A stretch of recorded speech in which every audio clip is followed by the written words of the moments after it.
नमस्कार मंडळी, आयुर्वेदिक उपाय या चॅनलवर आपल्या सर्वांचं हार्दिक स्वागत. मंडळी, पावसाळ्याचे दिवस सुरू आहेत आणि या पावसाळ्यामध्ये सर्दी, कफ, खोकला या आजारांना बऱ्यापैकी उधाण येतं. आणि मग हे आजार बरे करण्यासाठी बऱ्याच वेळा आपण ॲलोपॅथी औषधे घेतो, बऱ्याच वेळा आपण मनाने सुद्धा या गोळ्या घेत असतो, औषधं घेत असतो. या साऱ्या गोळ्या आणि औषधाने तुमच्या शरीरावर त्याचे अनेक अपाय होऊ शकतात. आणि म्हणून स्वागत तोडकर सरांनी जो घरगुती उपाय, तुमचं कसलंही सर्दी आहे, गळणारं नाक आहे, ते सहज आणि लगेच 1 मिनिटात बंद करणारा उपाय सांगितलेला आहे. तो उपाय आपण पाहणार आहोत. त्याच्यासाठी तुम्हाला लागणार आहे कांदा, जो तुमच्या घरात सहज उपलब्ध होतो. रोजच्या जेवणामध्ये कांद्याशिवाय तुमचं जेवण अपुरं असतं, असा हा कांदा आपण या उपायासाठी वापरणार. त्याचबरोबर दुसरा जो पदार्थ आपण वापरणार आहे तो पदार्थ आहे मध. आता हे मध जर नैसर्गिक तुम्हाला घेता आलं तर नक्कीच, आणि उपलब्ध नसेल तर कुठल्याही एका चांगल्या कंपनीचं तुम्ही मध घेऊ शकता.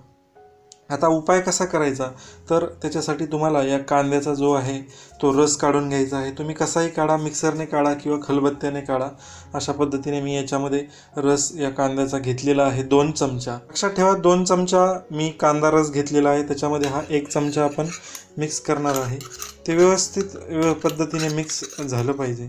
चांगल्या पद्धतीने मिक्स केल्यानंतर हा थोडासा घट्ट मध असल्यामुळे तो लगेच मिक्स होणार नाही, परंतु थोड्या वेळामध्ये ज्याला तुम्ही चांगलं ढवळलं किंवा चांगलं हलवलं तर बऱ्यापैकी लगेच हे मिक्स होऊन जातं. अतिशय आयुर्वेदिक रेमेडी आहे, काही साईड इफेक्ट नाही.